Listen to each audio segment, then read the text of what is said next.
बच्चों good morning. जय हिंद जय भारत। मैंने आपको 3 टॉपिक बता चुका हूं। वीरेंद्र त्रिपाठी मेरा नाम है। एक तो मैंने बताया था कि औरंगजेब के मरने के बाद मुगल गद्दी पर, दिल्ली के सल्तनत की गद्दी पर कौन कौन बैठा, कब से कब तक। दूसरा मैंने आपको बताया कि बंगाल की का कौन कौन नवाब हुआ, कब से कब तक। और तीसरा मैंने आपको बताया था प्लासी का युद्ध। तो 3 चीजें मैंने आपको बता दिया है। आज हम बात करेंगे बक्सर का युद्ध। उससे पहले मैं आप लोगों को 5 मिनट लेता हूं, क्योंकि यह बहुत जरूरी है। जब तक आपके दिल में हौसला नहीं होगा, तब तक आपकी सफलता आपके कदम को नहीं चूमेगी। एक फ्लाइंग अफसर निर्मल सिंह सेखो थे, सरदार जी, एयरफोर्स के। वो पहले आदमी हैं और लास्ट भी आदमी हैं जिनको परमवीर चक्र मिला है। जब वो बालक थे तो हवाई जहाज को जब आकाश में उड़ते हुए देखते थे तो उनको आश्चर्य होता था, ये कैसे उड़ता है, नीचे आएगा तो कैसा होगा, इसमें बैठेंगे तो क्या होगा, इसको जो उड़ा रहा है उसको कितना मजा आता होगा। तो उनके ख्याल में, उनके मन में यह बचपन से ही रहता था। और सोचे कि क्यों ना एक दिन मैं भी पायलट बनूं, क्योंकि उनके पिताजी भी एयरफोर्स में थे और कुछ एयरफोर्स की कहानी सुनाते थे। आप लोग जो विज्ञान के विद्यार्थी हैं और भी हैं, एडिशन के बारे में आप जानते हैं, उसका भी दिमाग जो है इन्वेस्टिगेशन, इन्वेंशन में लगा हुआ था। क्यों, जब स्कूल में वो पढ़ रहा था तो मैडम बोली कि चिड़िया इसलिए उड़ती है कि उसके पंख होते हैं। तो एडिशन ने कहा कि मैडम, पर पतंग के तो पंख नहीं होते, फिर भी उड़ता है। तो मैडम को गुस्सा आया, उसको निकाल दिए और स्कूल से बाहर कर दिए। और उसने जो है एक्सपेरिमेंट अपनी माँ के साथ जा रहा था पोल्ट्री फार्म, मुर्गी फार्म पर। एक मुर्गी जो है अंडों के ऊपर बैठी थी, तो माँ से पूछता है कि माँ ये क्या कर रही है, मुर्गी बैठी क्यों है, सारी घूम रही है। तो माँ बोलती है अंडे से रही है, अंडे के ऊपर बैठी है और कुछ दिन के बाद इस अंडे में से बच्चे आएंगे। उस बालक के दिमाग में आ गया कि इतनी छोटी सी मुर्गी यदि अंडे पैदा कर सकती है अंडों में से, तो मैं तो कम से कम इससे 10 गुना वजन का हूँ, 50 गुना वजन का हूँ, तो मैं क्यों नहीं कर सकता हूँ। तो 1 दर्जन अंडे लाया और अंडों पर बैठ गया। 1 डेढ़ घंटे तक बैठा रहा, सारे अंडे फूट गए, पूरा उसका नेकर खराब हुआ। जब माँ के पास गया तो उसने कहा कि मैं तो अंडे से रहा था, एक भी मुर्गी का बच्चा नहीं निकला और जो है नेकर खराब हुआ। तो उसकी पिटाई हुई, माँ ने उसकी दबक दी।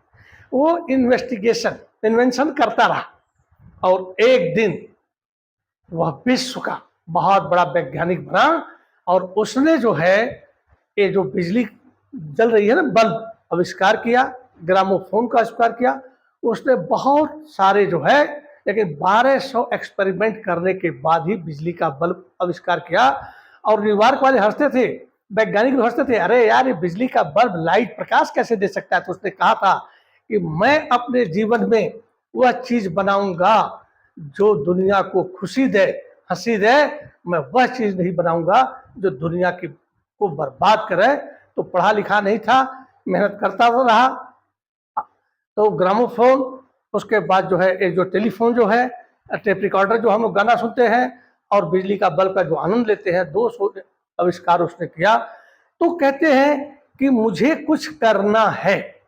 जब आपके अंदर ये जज्बा होगा, निर्मल सिंह सेखो कहते थे मुझे कुछ करना है, मुझे कुछ करना है, मुझे कुछ लेना है, तो सफलता आपकी कदम चूमेगी। जितने भी जिसकी तैयारी आप कर रहे हैं, उन पर जो उन्होंने जो उस कुर्सी पर आईएएस और पीसीएस बन करके बैठे हैं, वो एक रात का चमत्कार नहीं, उन्होंने मेहनत किया है और बने हैं और आराम से अपनी जिंदगी गुजार रहे हैं।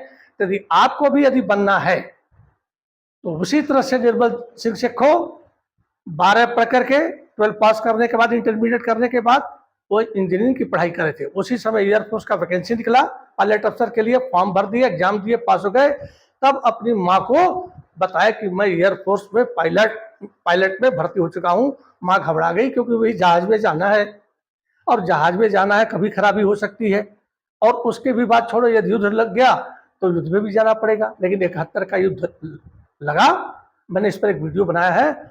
और अकेले ही निर्मल सिंह सेखो पाकिस्तान के सुपरसोनिक जो जहाज उस समय की थी सेवर जेट 6 के साथ भिड़ गए और 2 को मार गिराया और वो भागने लगे 4, तब तक एक ने फायर कर दिया, सटीक निशाना था, इनके जहाज में आग लग गई और यह पैराशूट से कूदे, उनकी छतरी तो देखी गई लेकिन आज तक उनकी बॉडी नहीं मिली, हवाई जहाज उनका मिल गया और उनको पहला और अंतिम परमवीर चक्र है। इसलिए आप लोग अपने दिल में बना लो, मुझे कुछ लेना है, मुझे कुछ बनना है। चलिए अब हम शुरू करते हैं।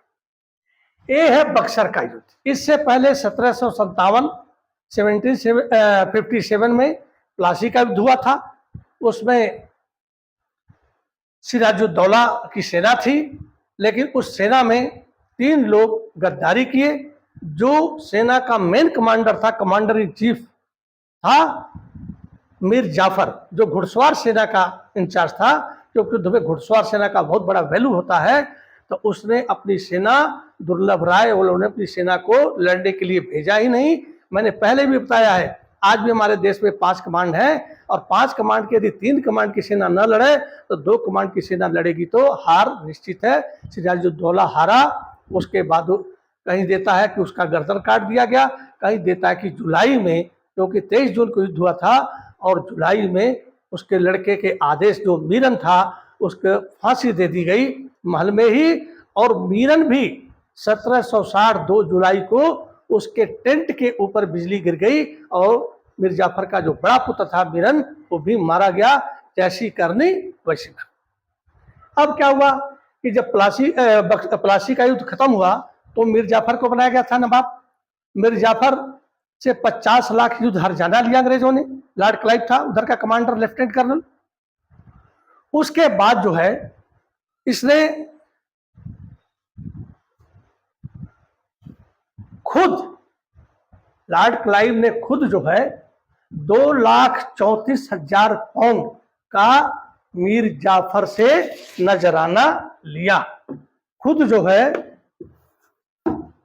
2,34,000 पाउंड का नजराना लिया और 24 परगना 24 परगना की दीवानी लॉर्ड क्लाइव ने ले ली। तो दीवानी आप लोग समझते ही हैं, जो आय होता है, टैक्स जो होता है, तो इसने जो है लॉर्ड क्लाइव में ले लिया। अब जो है इसने तो 50 लाख जुर्माना, मतलब युद्ध हर्जाना दिया, 2,34,00,000 निजी भेंट दिया और सैनिकों को भी कुछ दिया।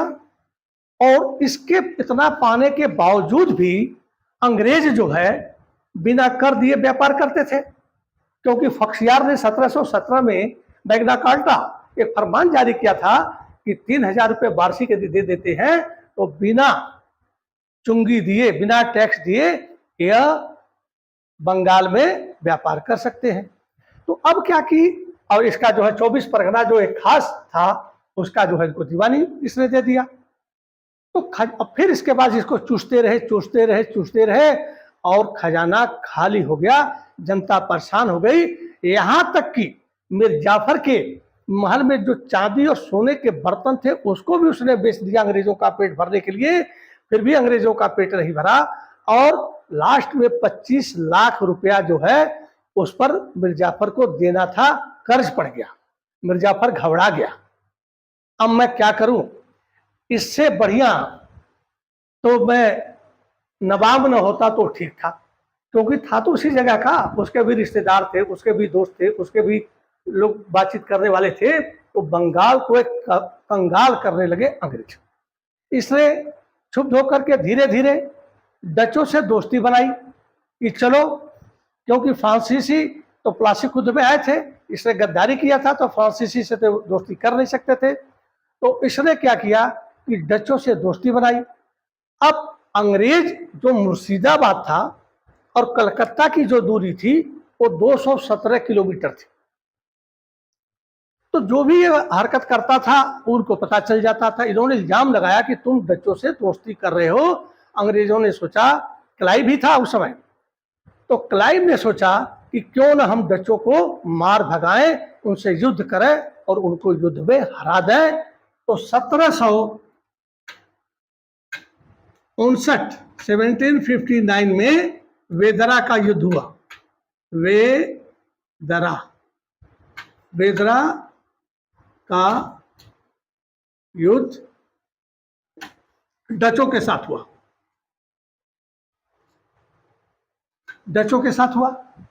वेदरा का युद्ध डचों के साथ हुआ।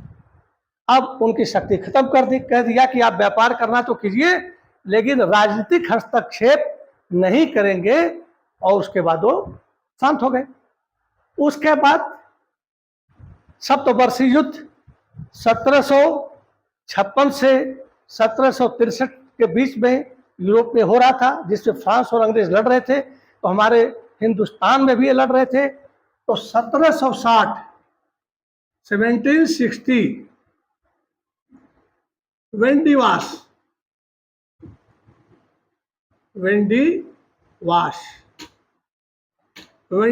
के युद्ध में फ्रांसीसियों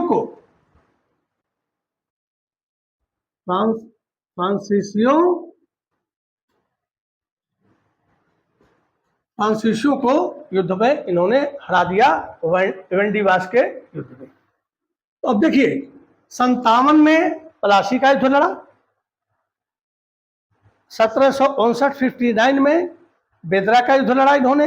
अब धीरे धीरे देखिए प्लासी जीतने के बाद इनका दिल और इनका हौसला बढ़ता जा रहा है, और साधन भी इनके पास मिलते जा रहे हैं, क्योंकि पहले तो खुद की सेना थी, अब जो है बंगाल की सेना ले लिया। और बंगाल की सेना, क्योंकि मिर्जाफर तो इनका कठपुतली था ही, तो उसके बाद इन्होंने 59 में वेदरा का युद्ध जीत लिया, डचों को भगा दिया, और 60 में वेंडिवास का युद्ध करके फ्रांसीसियों का भी प्रभुत्व खत्म कर दिया, और उसे कह दिया कि आप भारत के राजनीति में हस्तक्षेप नहीं करेंगे, अपना चुपचाप व्यापार करो, उनको सिमट दिया।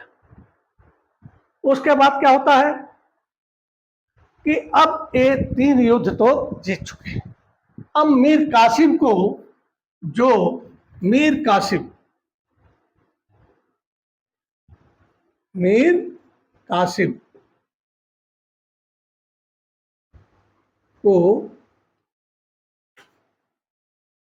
10 अक्टूबर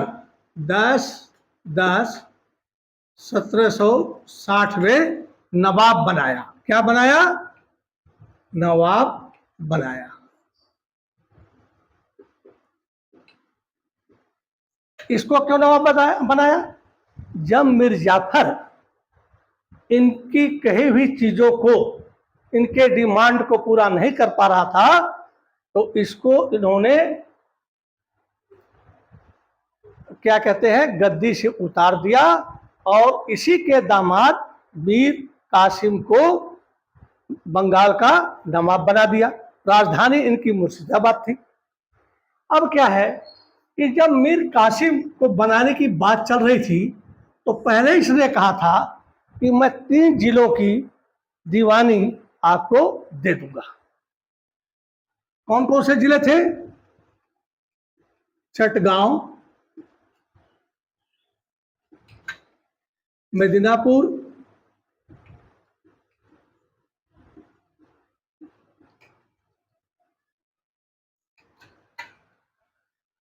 और बर्धमान।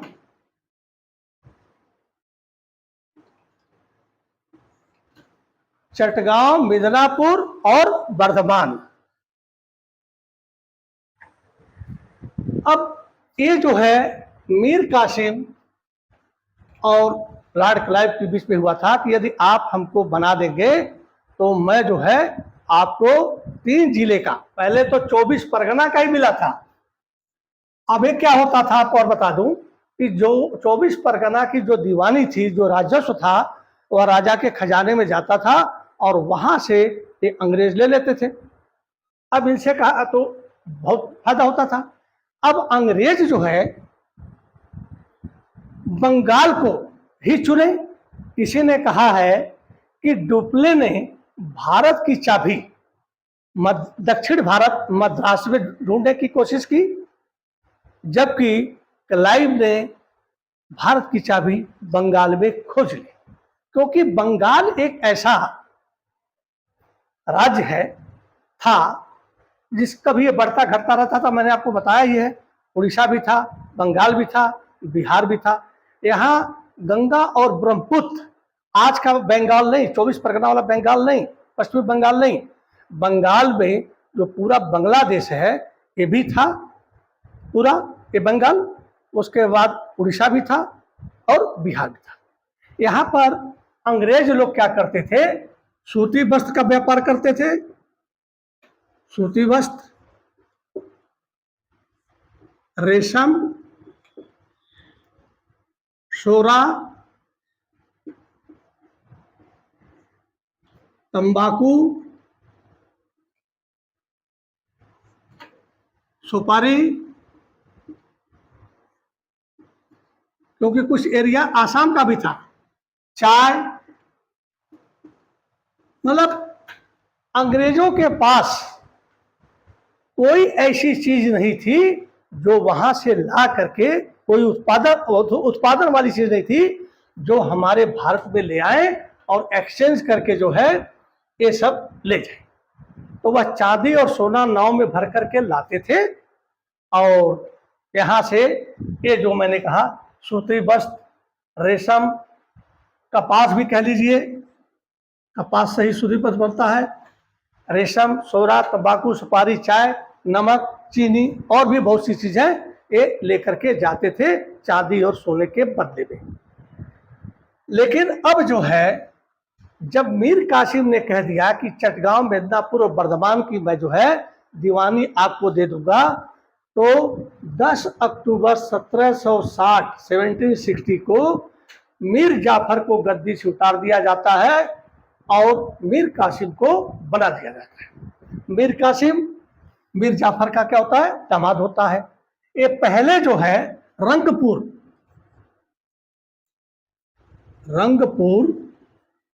में फौजदार था 20 साल तक, 20 साल तक जो है फौजदार था। फौजदार कह लीजिए या सूबेदार कह लीजिए, सूबेदार लिख दीजिए, सूबेदार था। इसको प्रशासन का अनुभव था। या 60 में मुर्शिदाबाद जो राजधानी थी वहां गद्दी पर बैठ जाता था। अब जो है मुर्शिदाबाद से कलकत्ता की दूरी, मुर्शिदाबाद से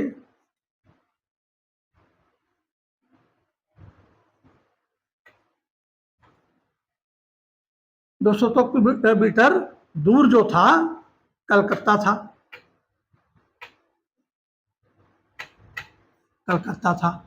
तो जो भी हरकत मुर्शिदाबाद में होती थी इसको बहुत जल्दी पता चल जाता था। अब ये इसने भी खजाना लुटा दिया जब ये बन गया गद्दी पर। तो पहला जो युद्ध हुआ था वो उसको प्लासी युद्ध, उसको बोलते हैं बंगाल की प्रथम क्रांति। लेकिन जो दूसरा जो सत्ता परिवर्तन हुआ, क्योंकि उसमें भी सिराजुद्दौला को मार करके मीर जाफर को बनाया गया था, सत्ता परिवर्तन हुआ था, तो उसको बोलते हैं बंगाल की पहली क्रांति। लेकिन जब मीर जाफर को हटा करके मीर कासिम को बनाया गया तो इसको बोलते हैं बंगाल की रक्तहीन क्रांति। उसमें तो रक्त बहा था, उसमें लड़ाई हुआ था, लेकिन मीर जाफर को जब हटाया गया और मीर कासिम को जब गद्दी दिया गया तो इसको बोलते हैं रक्तहीन क्रांति। और मीर जाफर ने भी स्वेच्छा से अपनी गद्दी छोड़ दिया क्योंकि इसके दामाद को ही मिल रहा था और परेशान भी हो गया था। अब मीर कासिम जो है हो गया सूबेदार था 20 साल तक, रंगपुर का प्रशासन का उसको अनुभव था। अब जो भी वो काम करता था अंग्रेजों को सूचना मिल जाती थी, आए दिन उसे धन उगाना चाहते थे। जबकि वो 3 जगह का जो है उसने क्या बोलते हैं दीवानी दे दी, चटगांव, मिदनापुर, बर्धमान की, लेकिन इनका पेट नहीं भर रहा था। ये सोच रहे थे, और यहाँ से बहुत आमदनी होती थी, इतना उपजाऊ था गंगा और ब्रह्मपुत्र का जो मैदान था कि मुगल साम्राज्य में पूरे भारत का 1/3 हिस्सा जो है राजस्व वहां पर जाता था। इसलिए सबकी निगाह जो है बंगाल पर ही थी। बंगाल में बंगाल, बिहार, उड़ीसा और आसाम भी ले लीजिए तो उस समय और खूब सिंचित था, मानसून भी खूब आता है, आज भी आता है, तो इसलिए निगाह सबकी उस पर थी। अब मीर कासिम ने सोचा कि मैं मुर्शिदाबाद में हूँ, अंग्रेज कुछ न कुछ इधर घूमते रहते हैं, उनके नुमाइंदे, व्यापारी, जो भी प्लान चलता है हमारा पता चल जाता है, तो क्यों न कुछ स्पेशल किया जाए, खास किया जाए। तो उसने क्या किया, अपनी राजधानी को मुर्शिदाबाद से, ये देखिए मैं 60 में लिख रहा हूं, टाइम बहुत लग जाएगा,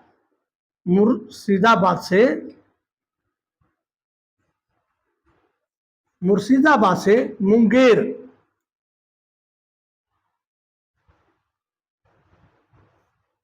मुंगेर बिहार में एक जगह है, वहां पर अपनी राजधानी ले आया,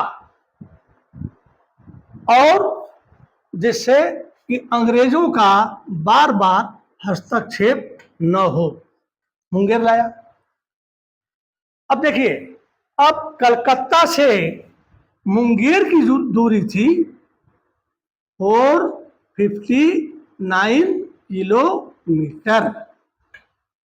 अब देखिए, अब कलकत्ता में जहां अंग्रेज थे और मुंगेर राजधानी लाया, तब दूरी बढ़ गई, और यहाँ 217 था, तो 2 400 और 17 दूरी 34, मतलब दूनी दूरी पर लाया, कि जिससे मेरे प्रशासन के बारे में जो भी मैं प्लान बनाऊं और जो भी करूं इनको पता न चले।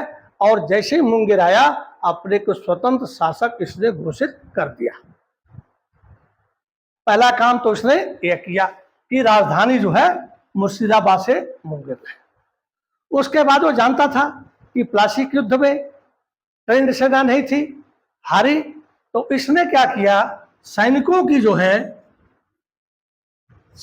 का जो है ट्रेनिंग फ्रांसीसी पद्धति से, क्योंकि फ्रांसीसियों ने साथ दिया था, यूरोपीय पद्धति से इसने सैनिकों की ट्रेनिंग शुरू कर दी, क्योंकि हमारे जो सैनिक थे भारत के थे वह ट्रेंड नहीं थे। और एक चीज और बता दूं, यदि आप सैनिकों का ख्याल नहीं रखेंगे तो आपकी राजशाही भी नहीं रहेगी।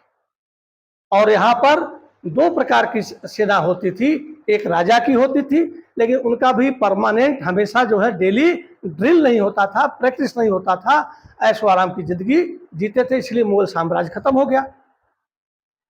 लेकिन जहां ट्रेनिंग रोज होती है, आज भी सेना में आप देखेंगे, आपके घर का कोई होगा, सुबह उठिए, अपने दैनिक क्रिया से निपटिए और पीटी करने जाइए, 40 मिनट 45 मिनट आपका दौड़ भाग होगा, चाहे वो जनरल साहब हो चाहे सिपाही साहब हो, पीटी होती है, फिजिकल ट्रेनिंग होती है। तो इसने सैनिकों की जो ट्रेनिंग यूरोपीय पद्धति से की, कि सीटी बजाने पर कब आ जाना है, किस सीटी का क्या मतलब होता है, किस सीटी का क्या मतलब होता है, तो सैनिकों की ट्रेनिंग यूरोपीय पद्धति से इसने शुरू की। यूरोपीय पद्धति से शुरू की। फिर लड़ने के लिए हथियार चाहिए, तो सिराजुद्दौला के पास जो हथियार थे वो पुराने मॉडल के थे, कोई सैनिक तैयारी तो उसने की नहीं थी। इसने तोड़दार बंदूकों का निर्माण कराया, तोड़दार बंदूकों का निर्माण भी कराया, कारखाना खोला और आयात भी किया। आप 1857 की फिल्म मंगल पांडे आप देखिए, तो उसमें मंगल पांडे जो है चर्बी वाला कारतूस दांत से खींचते हैं, उसका बारूद भरते हैं, फिर उसमें बुलेट डालते हैं, फिर ठोकते हैं, तो सोचिए कितना टाइम लग जाएगा उसको फायर करने में। तब तक तो घुड़सवार जो है घोड़े पर दौड़ते हुए आपका गर्दन काट देगा तलवार से। तो इसने तोड़दार, मतलब जो आज बंदूक देखते हैं ना, 20 से खट से खुल जाती है, उसका वो कीजिए और गोली भर दी, बुलेट भर दी जाती है और बंद करके दाएं से फायर कर दी जाती है। तो ये तोड़दार बंदूक का कारखाना भी खोला और विदेशों से आयात भी किया। फिर तोप बनाने की फैक्ट्री भी खोला और आयात भी किया, और फ्रांसीसी तरीकों से अपने सेना का इसने जो है ट्रेनिंग दिया। अब इसने तो एक प्रकार से अपनी, मतलब एक स्वतंत्र राजा के पास क्या होना चाहिए, अब इसने तैयारी कर ली। अब रह गया राजकोष, पैसा चाहिए, तो पैसा कहाँ से आएगा? जनता देगी। और ये क्या कहते हैं, बंगाल, बिहार, उड़ीसा, ये सब मतलब इधर जो है बिना टैक्स दिए, बिना कर दिए अंग्रेज व्यापार कर रहे थे। और एक जो है अंग्रेजों को मैग्ना कार्टा मिला था, दस्तखत ये दिया था फर्रुखसियार ने।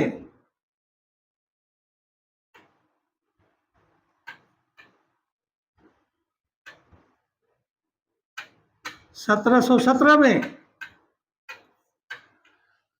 तो ये जो दस्तक था, मैंने आपको बताया है कि प्रकार का लाइसेंस होता था।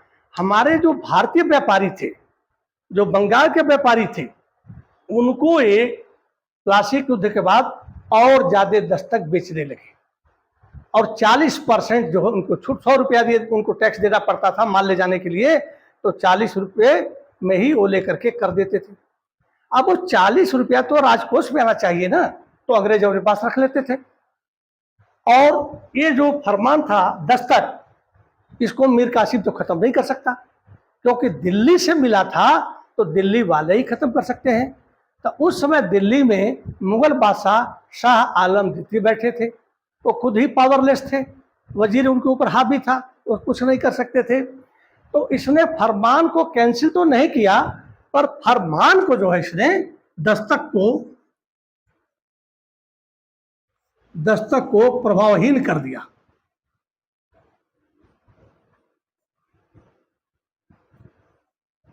दस्तक को प्रभावहीन कर दिया कैसे? उसने डिक्लेयर कर दिया कि चाहे वह यूरोपियन व्यापारी हो, चाहे भारतीय व्यापारी हो, छोटे बड़े जो भी हैं, जो भी व्यापार कर रहे हैं, उनको टैक्स नहीं देना है, चुंगी नहीं देना है।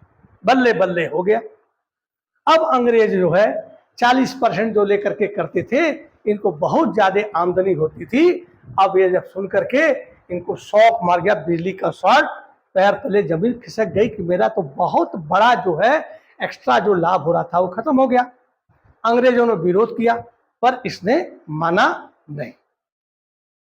अब देखिए, जब दस्तक का प्रभावहीन हो गया, तो दोनों की तरफ जो है दुश्मनी ठन गई। और ये जानता था कि मेरे काम से, मीर कासिम जानता था कि मेरे काम से एक न एक दिन अंग्रेजों से मेरा युद्ध होना संभव है। तो वो अपनी तैयारी कर रहा था, क्योंकि एक अच्छा प्रशासक था, इसकी आत्मा थी। कुर्सी तो ले लिया इसने, फट से जो है चटगांव, मिदनापुर, बर्धमान का जो है दीवानी दे करके और राजधानी बदल दिया। तो अब दूरी भी हो गई, इनको हर चीज की सूचना तो मिलती नहीं थी। तो अब जो है 62 में तो बना था, और 62 में ही 60 में बना था, 62 में इसने राजधानी परिवर्तन कर दी, तो मुंगेर आ गया। अब मुंगेर में उसने बंदूक की फैक्ट्री, तोप की फैक्ट्री, उसके बाद जो है दस्तक को प्रभावहीन कर दिया। तो 63 में कहीं पर 63 में दो युद्ध देते हैं, और 64 में 2 युद्ध होते हैं मीर कासिम और अंग्रेजों के बीच, और कहीं पर 63 में ही मतलब 3 युद्ध देते हैं, छोटा युद्ध होता है, और 64 में ही बक्सर का युद्ध होता है। तो मैं आपको बता रहा हूं यह 3 युद्ध कब और कहां हुए। चलिए नीचे लिख देता हूं। 1763 में पहले युद्ध होता है कटवा का। ये आप लोग नोट भी कर सकते हैं। ये आपकी पढ़ाई जो है प्री मेंस दोनों में आएगी, और यह वही कहते हैं कि वही आगे जा सकते हैं जिनके दिल के अंदर जज्बा है, मुझे कुछ करना है, मुझे कुछ बनना है। तो एक कटवा का युद्ध हुआ, इसमें जो है मीर कासिम हार गया। ये होता है जुलाई में। अब देखिए डेट जो है ये 17 जुलाई है। तो डेट यदि पूछ देता है तो आप 17 जुलाई लिख सकते हैं। उसके बाद दूसरा युद्ध होता है, पहला हो गया, दूसरा होता है 4 और 5, क्योंकि कभी कभी सेना पहुंचती है, थोड़ी लड़ती है, रात हो जाता है, फिर सुबह लड़ते हैं। तो 4-5 को गिरिया का युद्ध, गिरिया का युद्ध,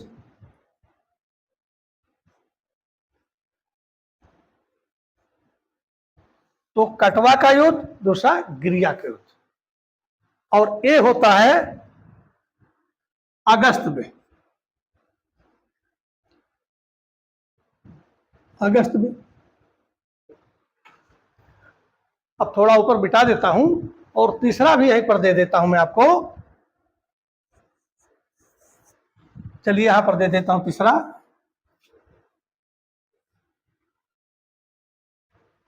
उधौला नाला या उदय नाला, कोई इसको उदय नाला बोलता है, उदय नाला। तो ये हो गया अगस्त में और ये हुआ सितंबर में, एक एक महीने पर हुआ। और इसी युद्ध को कोई कहता है अक्टूबर में हुआ, तो सॉरी 1764 में, लेकिन ये सब क्या है 63 हुए थे। 1763 और 1763 तो मैंने यहां लिख दिया है।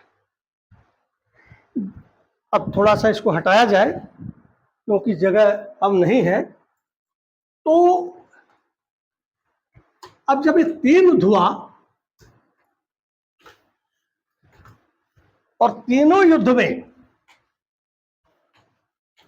मीर कासिम की पराजय हुई, क्योंकि जब कुछ सेना जो मीर जाफर की थी अंग्रेजों ने अपने साथ कर लिया, अंग्रेजी थी ही, पैसा इनको खूब मिला, जो राजस्व मिला, और अपनी शक्ति बढ़ाए, इंग्लैंड से और सैनिक लाए। उस समय इनके पास प्लासी कुतुब में 300 अंग्रेजी थे, 2100 भारतीय थे, मतलब टोटल मिला करके इनके पास 3000 की सेना थी, जबकि सिराजुद्दौला के पास 50,000 की सेना थी, 40,000 की सेना थी, और 3000 की सेना 50,000 सेना पर भारी पड़ी, क्योंकि तीन कमान तो लड़ा ही नहीं। यदि 20 या 60 या 15 या 45 करते हैं तो 15 10 चौक 40 मान लें, तो तीन तो लड़े नहीं, तो 30,000 सही तो लड़े नहीं, अब 10,000 लड़े, और इनके पास जो है वैसे ही 3,000 थी, तो उसकी तो हम खत्म कर दिए, उस पर समय वेस्ट नहीं करेंगे। तो अब क्या हुआ कि उदय नाला उदौला का युद्ध में जब ये हार गया, और इसके व्यापारियों को अंग्रेज बहुत तंग करते थे, क्योंकि भाई उनके पास एक लड़ाई जीत चुके थे, कठपुतली सरकार बनाए थे, तो सोचते थे कि जो मैं कहूंगा यही ये करेंगे, इनको व्यापारियों का शोषण करने लगे। तो इसने क्या किया कि 10 अक्टूबर 1763 में बिहार के पटना में ईस्ट इंडिया कंपनी के कार्यालय पर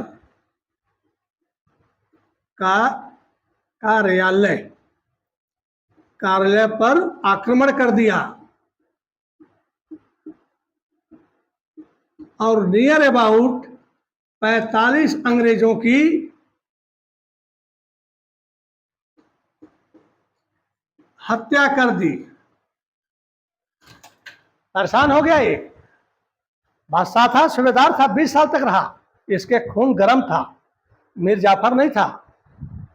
बस 3 जगह की दीवानी देकर के काम खत्म हो गई। अब ये लोग डेली कोसते रहे, डेली तंग करते रहे, तो जानवर को भी आप यदि कोसते हैं, छेड़ते हैं, तो भी लात मारता है। सांप जा रहा है, उसको पूंछ पर डंडा मारेंगे तो घूमकर आपको काटेगा। तो इसके इतना तंग कर दिए कि यह जो है पटना में जो ईस्ट इंडिया कंपनी का जो कार्यालय था उस पर आक्रमण कर दिया और नरसंहार कर दिया। मतलब इसने नरसंहार हो गया। अब तो युद्ध जो है होना निश्चित हो गया। अब युद्ध होना निश्चित हो गया, क्योंकि अब इसको कोई रोक नहीं सकता है, क्योंकि अंग्रेज ही मारे गए खास करके। तो जब इसमें अंग्रेज मार दिए गए और जब ये नरसंहार हो गया तो इसको तो कोई अब रोक नहीं सकता है। तो जब रोक नहीं सकता है तो युद्ध होगा। और एक चीज मैं आपको और बता दूं कि 22 और 23 अक्टूबर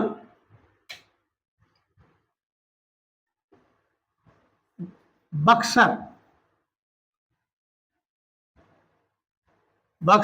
जो गंगा नदी के किनारे पर है, बक्सर के मैदान में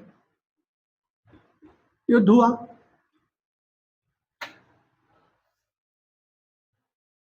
बक्सर के मैदान में युद्ध हुआ। अब एक चीज और ध्यान से सुनिए, 60 में क्लाइव जो था, 1760 में क्लाइव, लॉर्ड क्लाइव जिसको बोलते हैं, इंग्लैंड चला गया। इंग्लैंड चला गया और हेनरी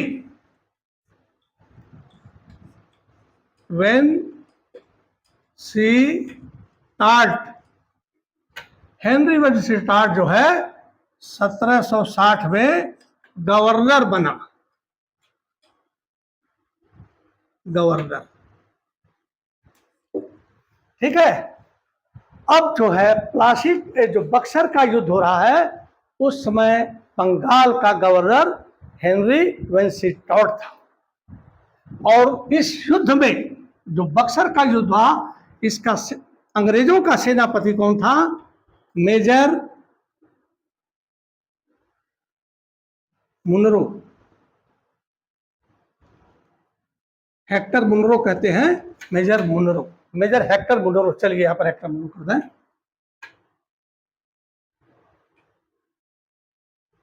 हेक्टर मुनरो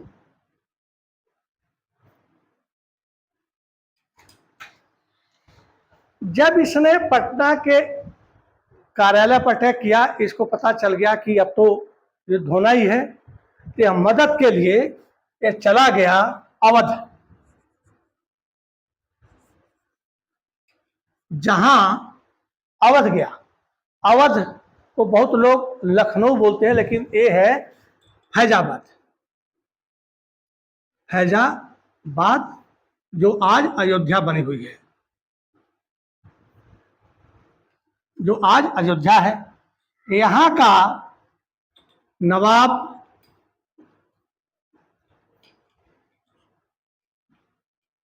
शुजा-उद-दौला था।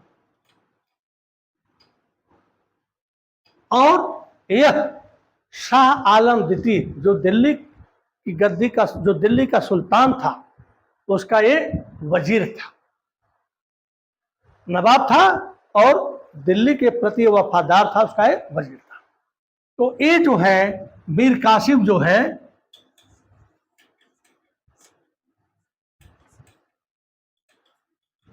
मीर कासिम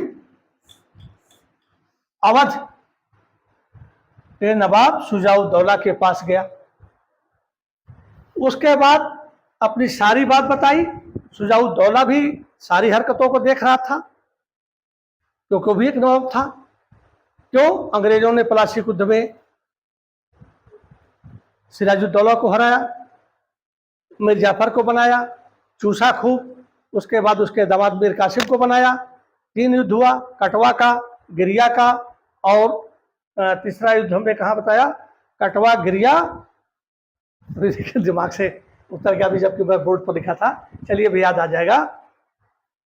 उदय नाला या उद्धव नाला का युद्ध हुआ। इसमें मीर कासिम हारा, अंग्रेज जीत गए।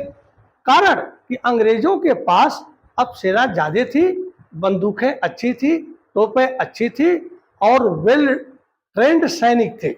जो भारतीय सैनिक इसमें भर्ती हुए थे, उनको भी परमानेंट रखा था।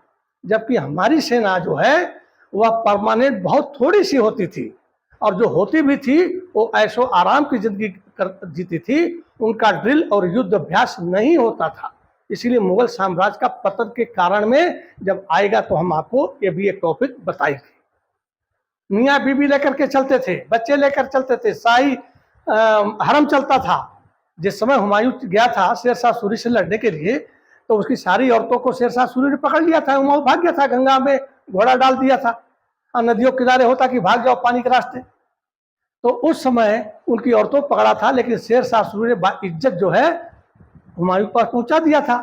तो मुगलों का जो भारत में आए थे, बड़ी मेहनत से लड़े थे, जीते थे, लेकिन बाद में ऐशो आराम की जिंदगी हो गई।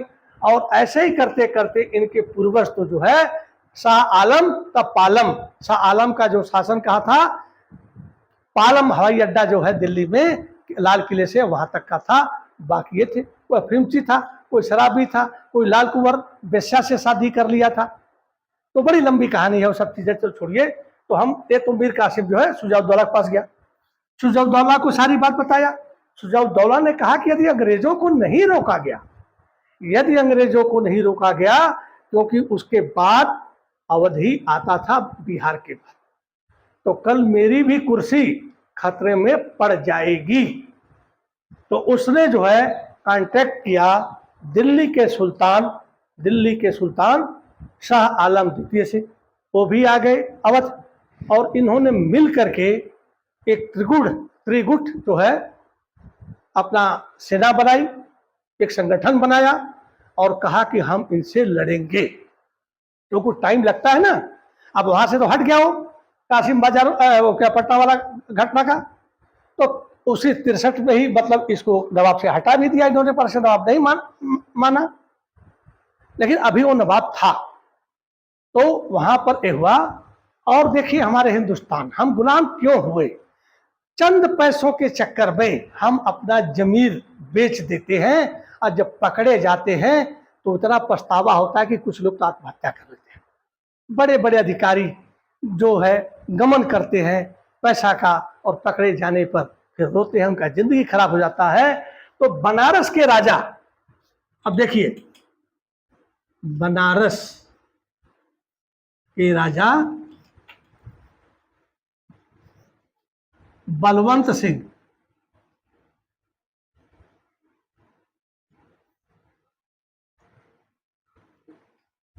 ने अंग्रेजों का साथ दिया था।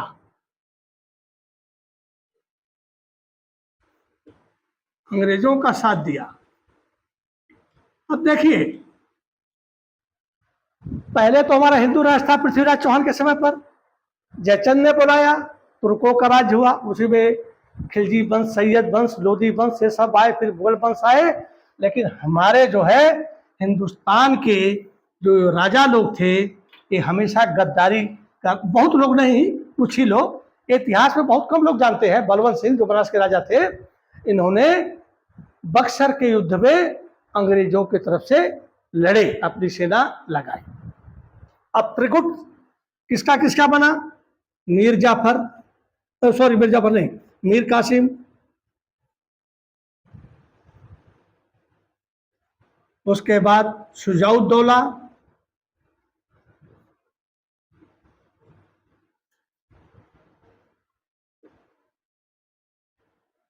और तीसरा शाह आलम। शाह आलम द्वितीय। यह 3 लोगों की सेना दोस्तों एक साथ तैयार होती है, और उसके बाद जो है युद्ध के लिए ये लोग चल देते हैं और लड़ने के लिए। अब 22 और 23 अक्टूबर बक्सर के मैदान में मेजर हेक्टर मुनरो, जो अंग्रेजों का सेना का सेनापति था, कमांडर था, युद्ध शुरू होता है। हमारी सेना 40 से 50 से 60 हजार, कोई 1-2 करके तो गिनती किया नहीं था, लेकिन हमारी सेना इतनी थी। और अंग्रेजों की सेना 20,000 के करीब थी। 17,000 अंग्रेजी सेना देता है कहीं कहीं, और कुछ छुटपुट मिला करके 20,000 मान लीजिए। तो 1/3 इनकी सेना थी, और 50 से 60 हजार या 40 से 60 हजार हमारी सेना थी।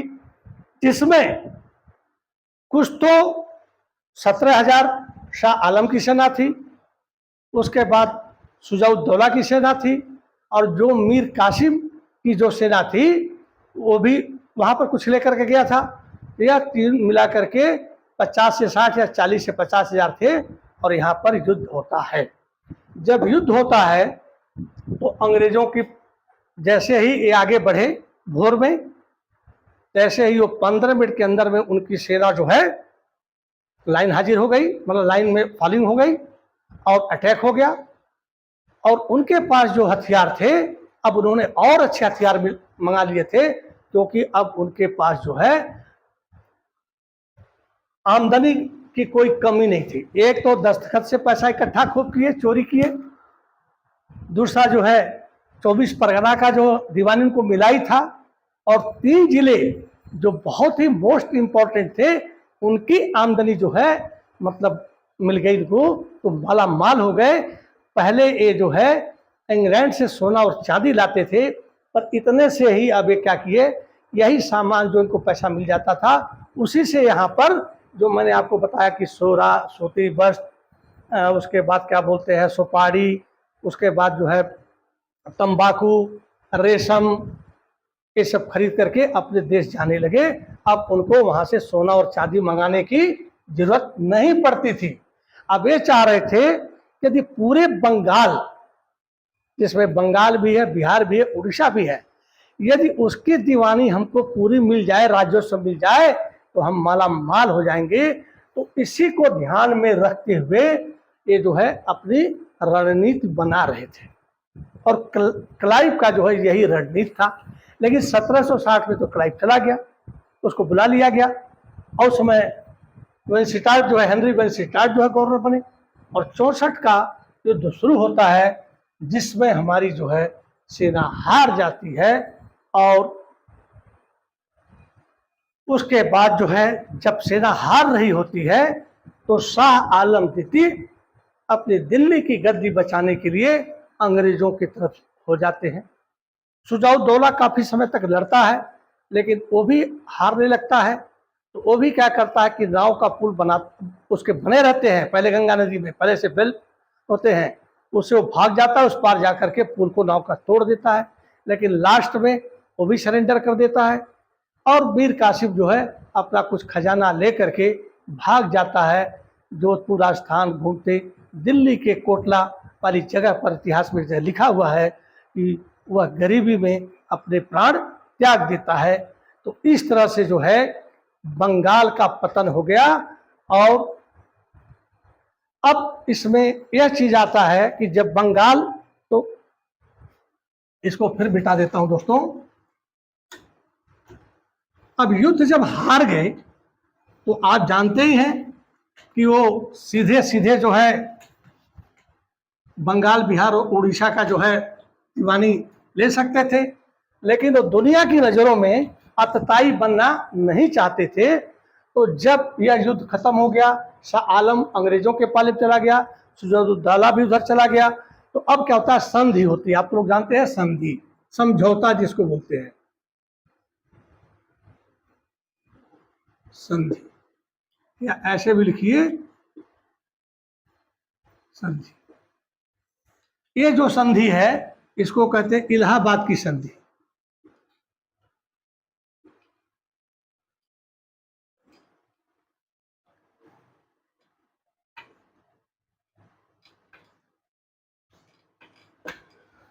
यह 2 बार हुई है, 2 बार जो संधि हुई है। पहली संधि होती है अंग्रेज, मैं शॉर्ट में लिखता हूं, ईस्ट इंडिया कंपनी वर्सेस जो है शाह आलम, शाह आलम द्वितीय से। इसका तारीख है 12 अगस्त 1765। देखिए, दूसरी संधि होती है east India company, EIC east India company से सुजाउद्दौला का।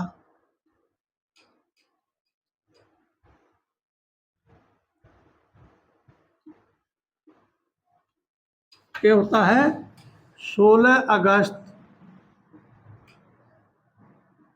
1765। अब क्या है, जब क्लाइव चला गया, वेंसिस्टॉड गवर्नर थे, लेकिन प्लासी का युद्ध तो जीता था लॉर्ड क्लाइव ने ही। तो 65 में, 64 में युद्ध खत्म होता है, अब संधि करनी है, तो क्लाइव को इंग्लैंड से बुलाया गया। वो बड़ा कमीना था, बड़ा काइया था, लेकिन जो था अपने देश के लिए जो किया उसने खुद किया। जब एक क्लर्क के रूप में भर्ती हुआ था और अरबों डॉलर का वो मालिक बन गया भारत से लूट करके। और उसी के साथ मैं भूल जाऊंगा कि यह श्रीमान जी इतना धन लुटे कि उनके यहाँ असेंबली में जो है, पार्लियामेंट में केस चला, पर दोष मुक्त हुआ गबन के केस में। लेकिन 1774 में आत्महत्या कर लिया इसने, आत्महत्या। अब इसके कई कारण बताए जाते हैं। एक, मेंटली डिस्टर्ब हो गया, क्योंकि एक क्लर्क जो है उसके पास अरबों डॉलर आ जाए, पहुंच आ जाए, तो वो उंगलियों पर गिनता ही रहेगा, ये करूंगा, वो करूंगा, वो करूंगा, वो। मेंटली डिस्टर्ब हो गया। कोई कहता उसकी ऐसी बीमारी हो गई कि उसने बीमारी से तंग आकर के चाकू घोंप करके आत्महत्या कर ली। तो कहने का मतलब है, और उस समय इन भाई साहब की उम्र कितनी थी? 49 ईयर्स। अब सोचिए, इनके किस्मत में 49 ईयर्स लिखा था, और इन्होंने जो हमारे भारतवासियों पर अत्याचार किया, क्योंकि इन्हीं की वजह से 1770 में बंगाल में अकाल पड़ा, जिसमें 10 लाख लोग मरे। और किसानों से इसने ही द्वैध शासन, अभी आगे बताऊंगा तो 60 में बोल दो, द्वैध शासन प्रणाली लागू की, जिसमें राजस्व एकत्र करने का अधिकार कंपनी के पास और प्रशासनिक कार्य करने के लिए जो है नवाब के पास। नवाब को हटाया नहीं इन्होंने, नवाब को रखा। तो उस समय जब युद्ध जो है जीत जाते हैं, तो आपको फिर यहां पर लिख देता हूं, 1764 में मीर जाफर को, मीर जाफर को नवाब बना देते हैं। और 1765 में मीर जाफर जो है कि मृत्यु हो जाती है।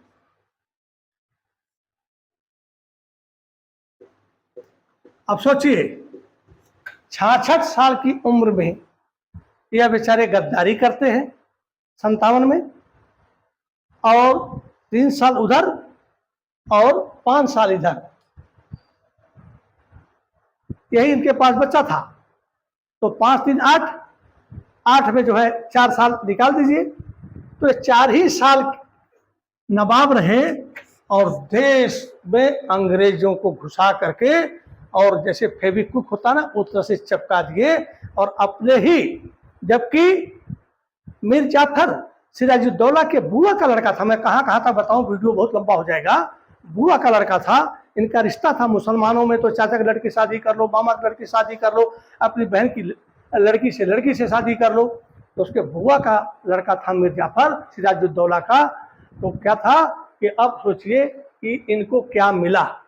मीर जाफर घुड़सवार सेना का वो कमांडर था, पूरी सेनाओं का चीफ था, लेकिन तब भी इसको तसल्ली नहीं हुई, और उसने जो है गद्दारी किया। जबकि कलकत्ता पर जब ब्लैक होल की घटना हुई थी, उस समय कमांडर जो है मीर जाफर ही था।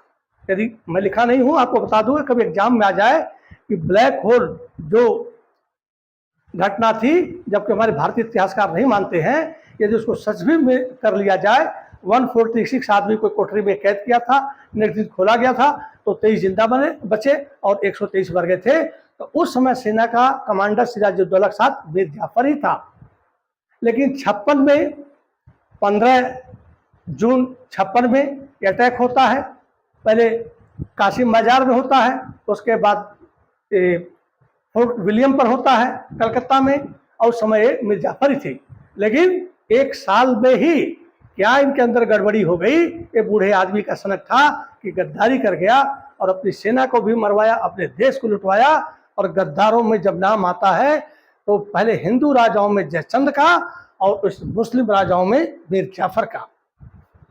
तो उसके बाद अभी हम बात कर रहे थे कि ये 12 और 16 को हुआ। अब शाह आलम के साथ जो समझौता हुआ, अंग्रेज क्यों किए कि बड़े चालाक थे। इसमें क्लाइव भी आया था समझौता करने के लिए इलाहाबाद में, उसको बुलाया गया था 65 में। और फिर 1767 में फिर वो चला गया और 1774 में आत्महत्या की। तो इसने कहा सबसे पहले कि आप हमको दीवानी दे दो, क्योंकि अभी कैद में हो गए थे कृपा से। तो बंगाल, बिहार और उड़ीसा, और उड़ीसा की जो है दीवानी देना तय हो गया। अब इससे इतना राजस्व होगा कि अपार संपत्ति मिलेगी, खूब लूटो बंगालियों को, उड़ियों को, बिहारियों को, कोई इनके अंदर दया नहीं थी। कितना पाप कमाया कौन? Lord Clive. क्या हो गया? अब मांगे तो सोचा कि कहीं ये देना अकड़ जाए तो क्या करेंगे, इसको मार भी सकते हैं, कह दी है, देश में बवाल हो जाएगा, सब लोग जाएगा क्योंकि दिल्ली का सुल्तान है। तो इन्होंने कहा कि आपको हम इलाहाबाद, बाद और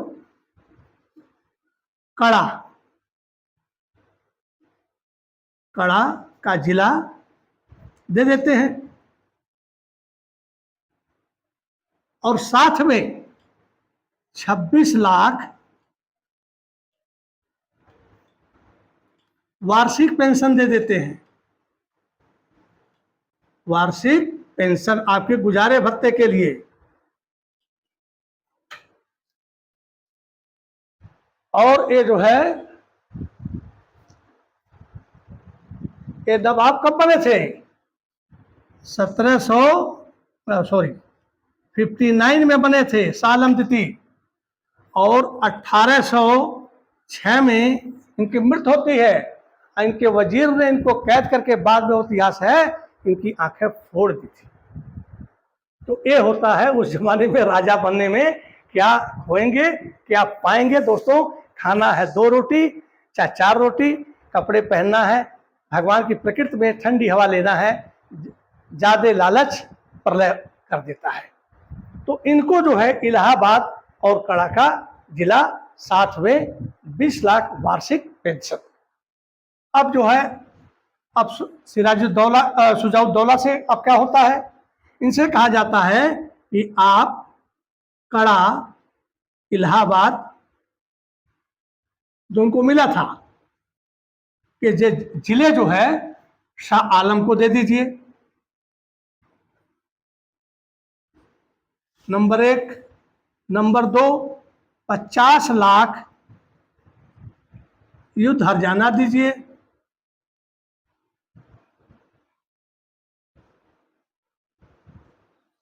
क्योंकि अंग्रेजों ने कहा कि मैं तो मीर कासिम से मेरा झगड़ा था, तुमसे तो कोई झगड़ा था नहीं, तो मान न मान मैं तेरा मेहमान, आप बीच में कूद पड़े तो मेरी सेना भी मारी गई, हमारे गोले बारूद खर्च हुए, हमारे रसद खर्च हुए, तो उसका हर्जाना जो है आप हमको 50 लाख दीजिए। और तीसरा जो है चुनार था, चुनार का किला जिसको शेर शाह सूरी ने बनवाया था। किताबों में तो दिया है गंगा नदी किनारे, लेकिन हो सकता है बनारस जो है, लेकिन उस समय मिर्जापुर जिला नहीं बना हो। लेकिन आज मिर्जापुर में जो गंगा नदी बह रही है, मिर्जापुर से कुछ दूरी पर जा करके एक चुनार का किला है। कहा कि यह किला हम ले लेंगे, और अंग्रेजों ने उस किले में अपनी सेना रख दी, क्योंकि कि अब अवध के तरफ उनकी निगाहें हो गई थी। एक प्रकार से इन लोगों को कंगाल कर दिया इन अंग्रेजों ने। और सिर्फ राजा बलवंत सिंह, बताइए, अब बलवंत सिंह को भी बता दूं 1775 में राजशाही खत्म कर दी गई बनारस की, और फिर 81 में चैत सिंह ने विद्रोह किया था, पर उनका भी विद्रोह दबा दिया गया।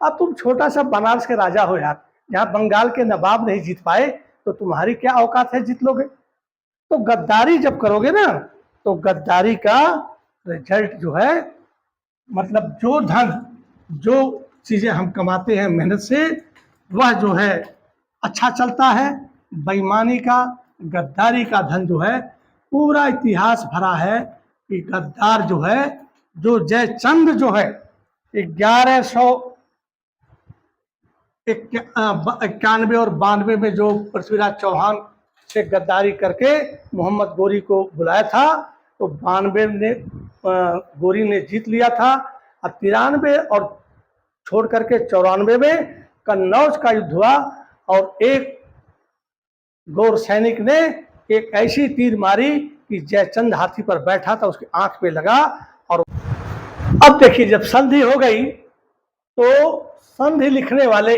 कौन थे? एक बंगाली मुंशी थे, इत्तिसाम उद दीन, और दूसरे थे मुगल साम्राज्य के राजनायिक थे। इन लोगों ने, उस जमाने में तो कुछ और था नहीं, तो हाथ से लिखा गया, और ये फारसी में लिखा गया और अंग्रेजी में लिखा गया, क्योंकि अंग्रेज तो अंग्रेजी जानते थे और यहाँ हिंदुस्तान में फारसी जानते थे, तो फारसी और अंग्रेजी में लिखा गया। और हाथ से लिखने वाले थे इत्तिसाम उद्दीन, और मुगल साम्राज्य के राजनायिक जो थे उनका नाम नहीं दिया है, फोटो मैं दे रहा हूँ, उसका बड़ी मुश्किल से जुड़ा है तो आपको दे रहा हूँ। मीर जाफर जब मर गया तो उसके 3 पीढ़ी जो है बंगाल की नवाब रही। पहला है नजमु उद दौला, दूसरा था सैफ उद दौला, और तीसरा था मुबारक उद दौला। 1775 में नवाबी जो है अंग्रेजों ने खत्म कर दी।